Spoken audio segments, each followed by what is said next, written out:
bartender, are you looking for me? I'm at the bar with her. Okay.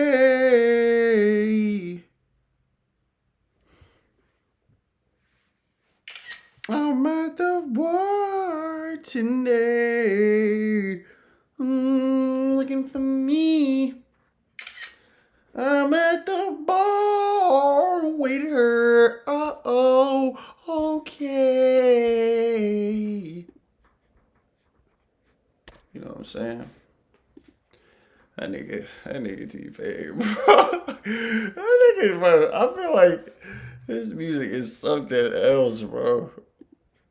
I just wonder, like, he was really living. Like, he was definitely just living, bro, at that time.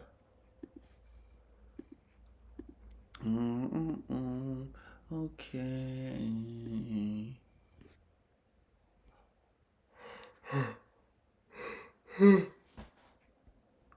Oh, shit, my niggas.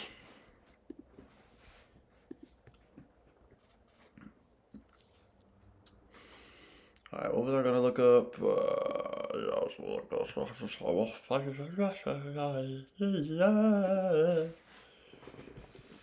Alright. I'm at the bar today. You looking for me? I'm at the bar with her. Okay. Alright, let me put this down. Boom. Y'all saw that? Boom. Y'all saw that? Done. Now let me go ahead and do this. Do that. Change this.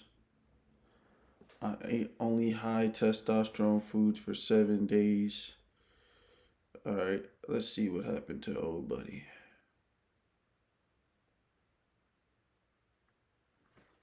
High testosterone. Hey, y'all go check out this video, by the way. Let's see how this shit go. When your kid is hurting and there's nothing you can do about it. Yeah, it is. Shut up. You can do something about it. For the next 7 days, I'll be eating only high... You can just be talking like nothing you could do about it. Like, bro, you can do something about it. Stop being a little crybaby, bro. Crying on an ad ain't gonna save your kid, nigga. Bitch ass dude. That's just how I feel.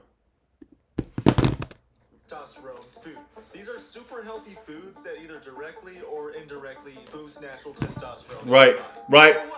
Because I want to get jacked out of my mind. And I heard testosterone is the shortcut. But to see if this diet really boosts my test, I'm getting a blood test before and after the diet. And let's just say the results actually shocked me. The only rule? Only foods that boost testosterone. So after my first blood test, I got a 920 nanogram per deciliter testosterone score. An average for my age is about 600 to 7. Okay. So you gotta work out. You gotta eat foods that are only gonna give you testosterone. So let's see what he ate. Let's see what we get on day 7. But first, day 1, breakfast 1, only high testosterone foods. Right. Here's the lineup: 130 grams of wild-caught salmon. Okay. Mint, freshly cut pineapple. Now you may be wondering, Right. why do these even make you have high testosterone? Well, salmon has high omega-3s, pumpkin seeds have high zinc, and pineapple has high antioxidants. Today's macros on salmon is 750 calories, 110 grams of protein, 30 grams of fat, and 0 carbs. This would possibly be good in a burrito if you put barbecue on that bitch. But I'm putting too much sugar in the fucker.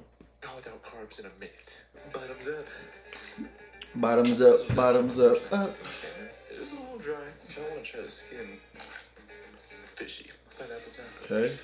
Fruit is gonna be a necessity for this diet. I don't know if I'll make it without it. Pumpkin seed it up. Nigga, eat that bitch. How about you eat that hoe? Fat piece of shit. Go ahead, eat that shit up, boy. It's time. We not just eating this year. We eating. You know what I'm saying? Niggas be, oh, I'm gonna make enough money to eat well. No, you gotta make enough money to eat 6 times.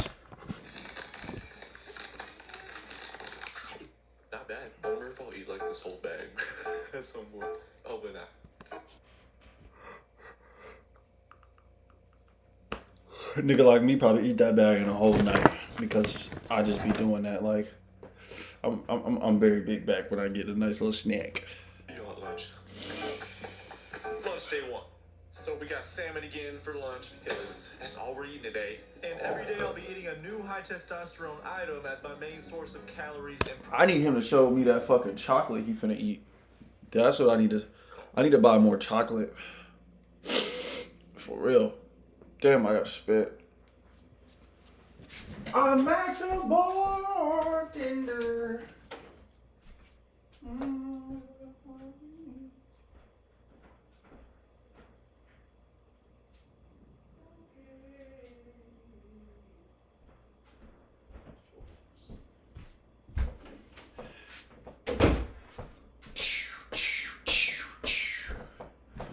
Deep strokes.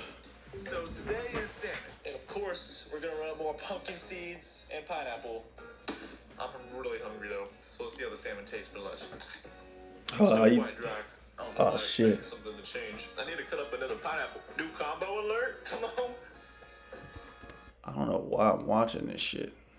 What the fuck is this doing for me? I'm a grown ass man watching it. I almost died. Don't die, bro. Dead ass.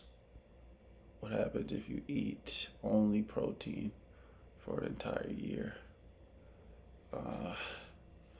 2 years, I was a multi-millionaire. I like that.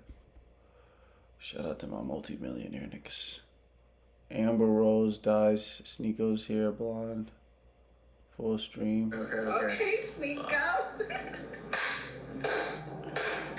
I have I don't know if I still want to do it. I just got a nice hip. Man. Amber Rose shouldn't be, streaming with that guy. She should be streaming with me. You know what I'm saying? You know what I'm saying? But it's all good. You know what I'm saying? We go get that custody one day. You know what I'm saying? Training at the most dangerous gym in America as a female.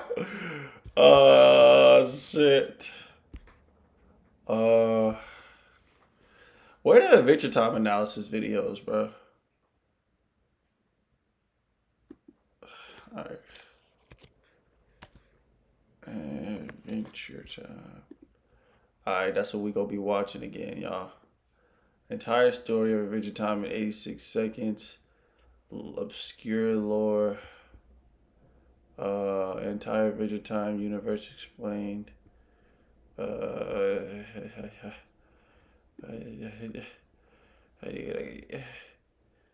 no, this dude. Oh shit. You don't matter. Alright, let's watch this shit. Switch to TurboTax. Shh. Let's go. Adventure Time has 283 episodes, and most of them have some sort of philosophical commentary on life. But while some are easy to understand, there's one you might have missed. That's because the episode We're nigga talking about shit I missed. I'm an Adventure Time junkie, my nigga. I don't miss nothing. Me and Adventure Time, one. You get what I'm saying? I remember this whole episode. So him and Jake making hot dogs, right? Talking next to a fireplace. They looking up at the stars. Finn fall asleep. Then he start floating up in the sky. And then he start going higher and higher. He's going through shit. Then he see Marceline. La da da da da. I'm gonna eat some niggas on your ass. And then he go through that shit, right? Then he see Ice King. Ice King had to murk a whole set of cloud niggas because he had fucked somebody bitch, right? Fuck them niggas up. Then he see some snorkel niggas, big nose niggas, snorkel niggas. And he just floating. And I think he went back to his body at the end. I don't remember. doesn't really say anything outright, and it's mostly about what happens in silence. Talk to me. Everything starts in front of a campfire. What'd I say? Are staring up at the night sky, and Finn seems lost in thought. It's here that he first asks the question that starts everything. Isn't it sort of strange that we keep pets? We kind of make them worship us. Finn says that because we're their only source of food, water, and, well, anything. Nigga, ain't. That's so true, though. I just thought about that, yeah. Like pets are kind of like, it's kind of crazy when you think about it. Oh, look at that nigga Finn, bro. He got his shoes off. He grass gazing. That nigga grass gazing. But gazing. Hold on.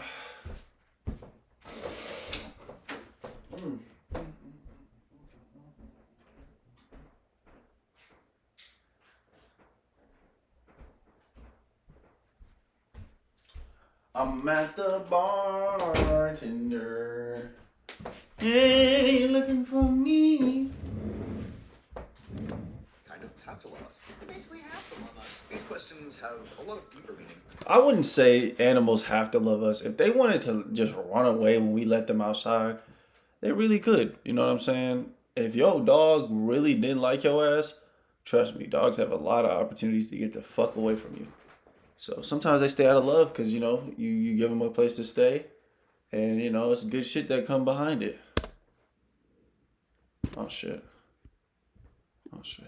It's a version of Finn who's already been dumped by Flame Princess, who met his biological dad only to find out he didn't love him, Right. and who watched his childhood hero get killed and possessed by the Lich. Even relaxed, his mind won't sit still. It's something. Oh, shit. Oh, my God.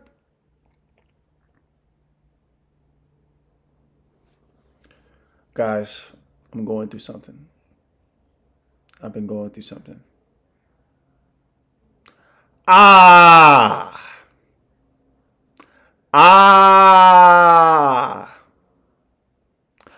Ah! As we get older, this of life weighs on your mind, and your mind races until you can barely ever do anything without thinking of something. Right. And then That's how the brain always is. passes overhead. Finn sees it before falling asleep, and we finally reach the undercurrent of this episode. In Adventure Time, comets always bring change. Right. In the episode right before this one, we witnessed the ice elemental, Evergreen. Bro, this nigga Evergreen is like crazy, bro. These were all the ice elementals, right? They over here fucking with some shit. They jiggle yang the fuckle. And then all of a sudden they like, oh, I'm gonna touch this, I'm gonna touch that. Boom, comet. Then the comet come, destroy everybody. Just that's it. Which ended up destroying Earth and ushering in a new age. Right. So when the comet has a strange, almost hypnotic effect on Finn, his Oh, so that's what happened. Okay. So the comet came and dragged Finn out of his body. isn't random. It shows meaning and change in Finn's own worldview, as well as hints to one of his previous lives. But it takes a journey for all of this to happen. His astral form is pulled out of his body, and he begins to drift along with no seeming control of where he's Wild. going. Already, Adventure Time is tying this into a parallel of life. Depression, existentialism, and a lack of love, despite being surrounded by what should be meaningful relationships, Crazy. all make Finn feel like he's drifting through life with no anchor, no meaning. That's low key my life, bro. Like sometimes it be feeling like that, bro. And I was like, I made a pact with myself, bro. I was like, this is not gonna be the year of solitude. And I know it's probably a lot of women that are just hoping and wishing one day they can get with me, or praying I don't find a girlfriend because they want to be my girlfriend. But I'm gonna tell you something. If you're not in my life right now, it's honestly fuck you. You know what I'm saying? And if until I come across you again, I don't care, bro. You don't have to eat this dick. You know what I'm saying? You let that nigga fart in your mouth. You know what I'm saying? That nigga ate your dick up. Wait, what? That bitch ate your dick up. You know what I'm saying? So that's not my girl no more. That's your girl. Stop is Mr. Fox's house. Finn sees Mr. Fox. Oh sleeping, yeah. seemingly I forgot a whole. See, I ain't seen this episode in a while, but I bet you I'm right about half of this shit. dreaming, muttering in his sleep about Ubafina, a white goose whom Mr. Fox was infatuated with, but who didn't return the love. Yeah. Just pay me back when you can. But then he hears Mr. Fox himself speak and turns around to see a spirit or Crazy. astral version of Mr. Fox sitting in a chair. Hello? Mr. Fox is seen working on a Sudoku puzzle, sitting in a chair comfortably while his physical body sleeps. Just chilling. Finn talks to him briefly, but then begins to drift away again. Even though Mr. Fox seems fine at first, he does mention in a nonchalant way that he hoped Finn would come back. And as You know what's cool about like that wolf nigga? who he becomes in the future is insane. This nigga went from being a fox nigga to the god of death. That's crazy, right, guys? Like, actually, that's wild. Drifts away out through the roof of Mr. Fox's house. He says that Mr. Fox seems kind of lonely. Oh, sure, of course he He is. seems fine in general. He's focused, even working away on a Sudoku puzzle. But how we act and what we feel are two entirely different things. Right. When you look at Mr. Fox's room, it's not organized and it's not Bro, let's be honest. We all deal with this at some point.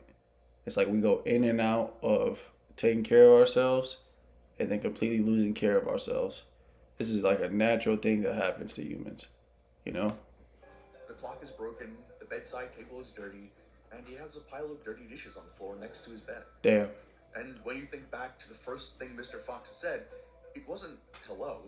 It was his physical self muttering for Bubafina to pay him back when she can. Just maybe to see her again. Right. He's lost and disconnected and lonely, and he's trying to find a purpose. He tried to connect, tried to reach out, and then when he was rejected, tried to convince himself that he never needed it in the first place.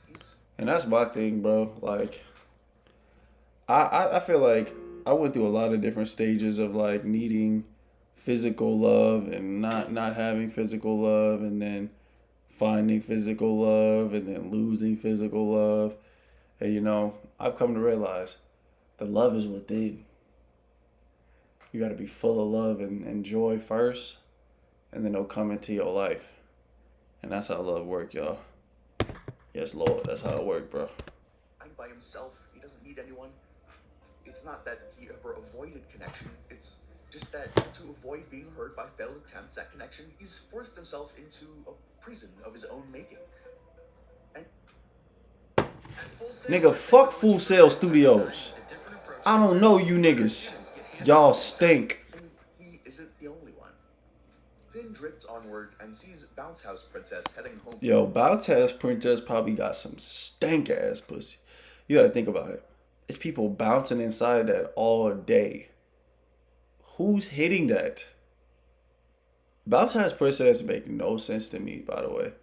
Like, how was she born? Finn drifts along above her head, simply watching her. But despite being such an inflatable, seemingly fun-loving princess, Somebody definitely created her, like artificially. she doesn't live in a home of the same manner. Instead, she makes her way back to a tiny, reinforced door that leads back to a cave. It seems like a nice enough house, but why in a cave? Right. And why does the door look so secure?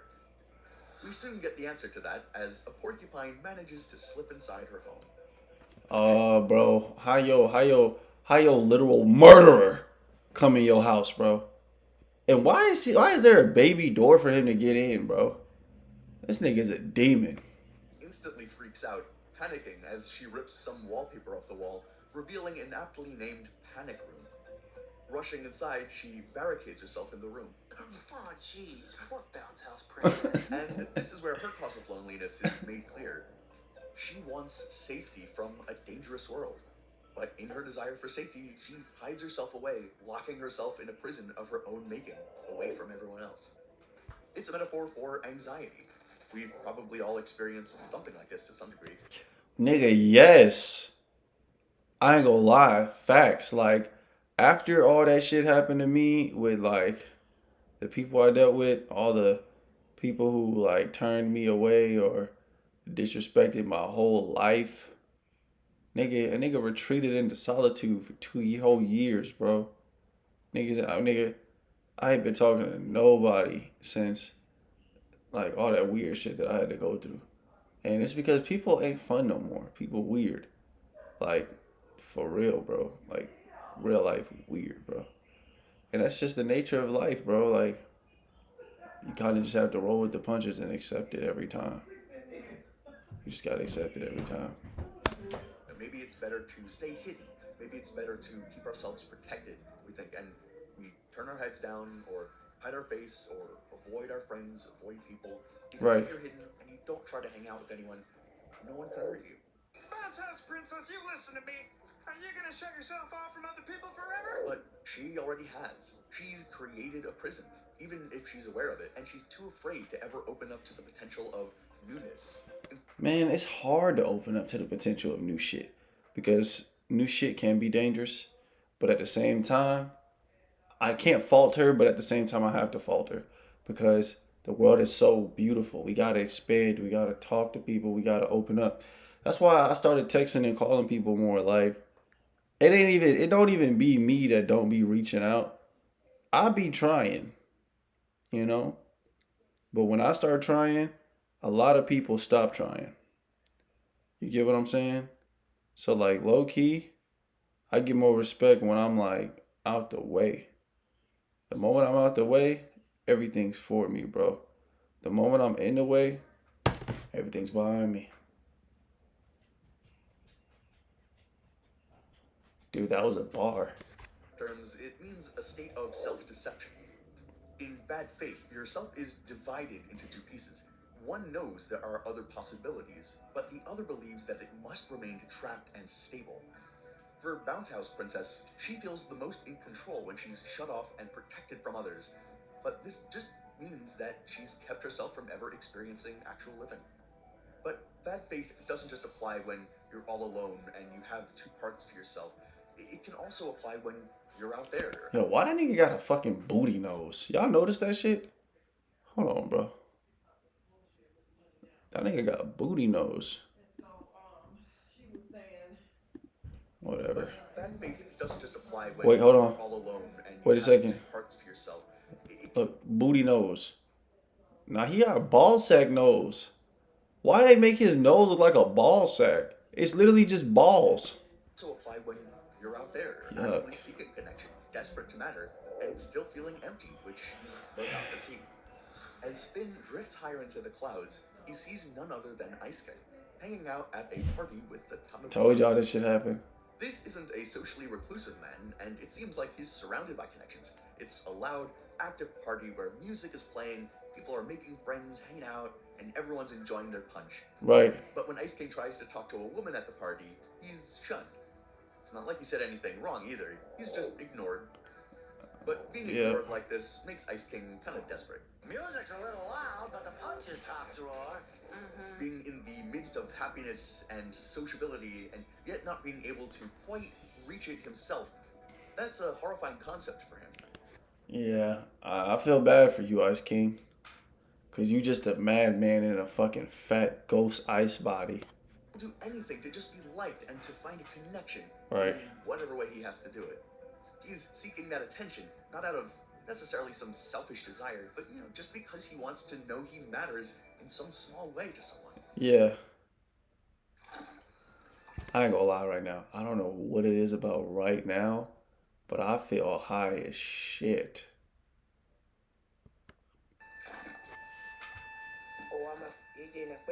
Ko la la bo shi yeah. Ko ko ba la shi.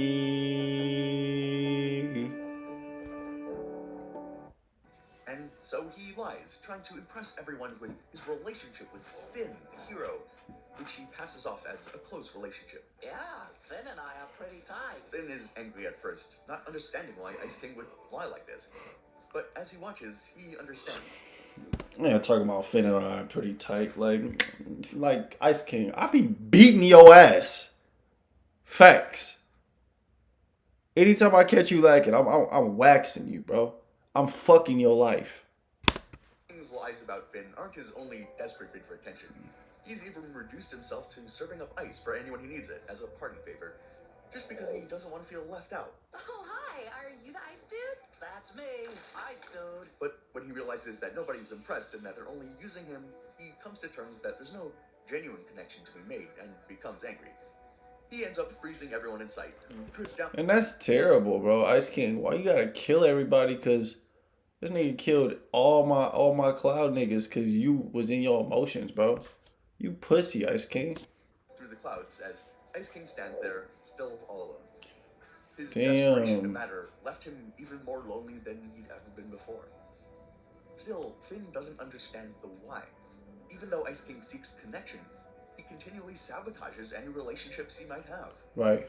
In his desperation to be remembered, Ice King seeks attention for attention's sake, rather than seeking out meaning in a calmer, more relaxed way. Right. And Finn notices this, notices that a piece of Simon actually wants to be alone, and sad, and wants to feel justified for it. Ice King's loneliness will... Oh yeah, he is. It's like a part of being ice in this world. Ice people that are just cold, are more sad all the time. always Even in real life, if you think of yourself as cold and always being cold, you're not gonna be too happy, bro. Like, cause you're a cold bitch or a cold nigga. and so will everyone else's, which is what Finn will witness as he drifts upward and comes across his next friend. Finn hears someone singing and watches as he floats past Marceline. She's singing, floating there in the sky, but her song is potent and perfectly relevant to every archetype of loneliness we've met so far. Real. It's a song about memory, about loss, and about time. But most of all, it's a song about letting go. So don't care about a thing. That's the idea behind her song, and there's a reason for it.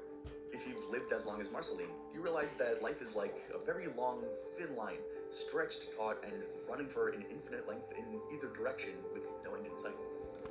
Yeah, bro, and you just watch as the world changes, people die and reincarnate. You know, this life shit different, bro. Like, imagine being immortal, guys, and having that just be a mortal dick all day. You just a mortal dick forever. You know, it would get to be a lot. But that's just how I feel. Me personally, it would aggravate me if I was immortal, son. But, you know, y'all know how life get. Occasionally, it'll bump into other lines, other living beings. It'll cross them of their memories or moments of meaning, of connections. But most of the time, it's just you, the silence, and the slow progression of infinite time moving forward. She doesn't sing because she's happy. She sings because this is her way of coping with letting go and with loss of everyone she's known. Why fight loneliness when it's so much easier to accept it in the long run? Right.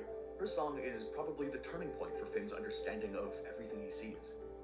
Loneliness isn't something you can always blame on your surroundings or other people. Sometimes it's about your own vision of the world. Damn. That's facts.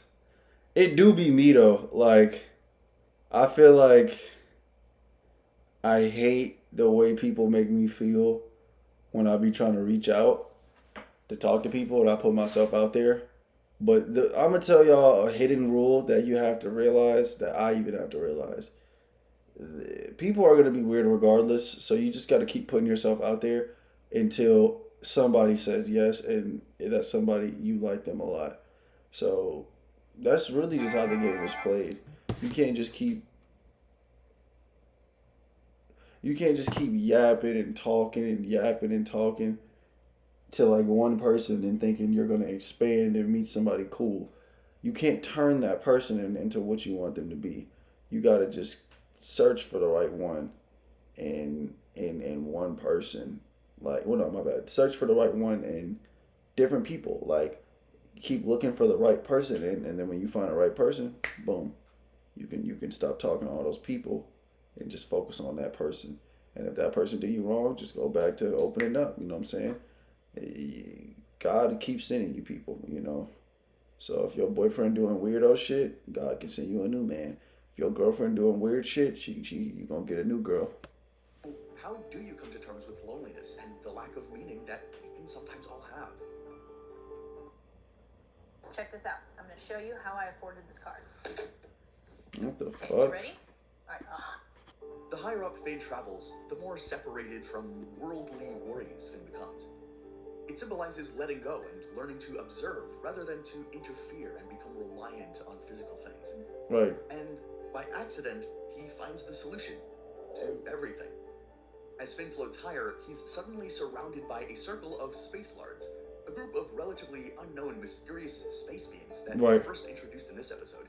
Space Lords! As Finn watches, they summon the Mother Lord, and Finn, who was stuck inside the very summoning point, gets to watch what happens next. What the fuck? Keep in mind, we've explored loneliness and meaning as two intertwined, almost opposite experiences. Cool. Loneliness thrives in the absence of meaning, and meaning removes loneliness, even if you're physically alone.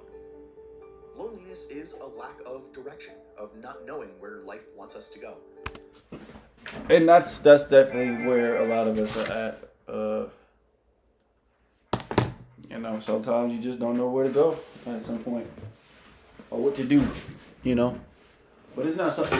It's not something to be like, you know, bitching about or crying about. You know, you're either gonna find somebody that's cool and genuine, or you're not. Your choice. It's not mine. But what if life doesn't actually want us to go anywhere? What if meaning is simpler than that? What happens next is a paradigm shift. Finn sees a baby inside the mother lard. I'm in the mother lord. And he watches, firsthand, the creation of a new life. Wow. A new space lard is born and passes right next to it. Wow. But in this moment, all the heaviness that Finn has felt, all the philosophical burdens, seem to lighten. It's replaced by something more fundamental, Right. which is life and its continuation. I fuck with this, gang. I fuck with this, team. I fuck with this. All right, y'all. I'm gonna end the stream. I know I came pretty early and left pretty early, but I gotta give me a break. I'm tired, bro. My whole body is tired. I keep getting sleeping pheromones right now, so I'm gonna just go to sleep and take a shit. So y'all be safe. It's been runaway Elijah. It's been runaway Elijah. It's been runaway Elijah. It's been runaway Elijah. It's been runaway Elijah. All right, let me get out of here.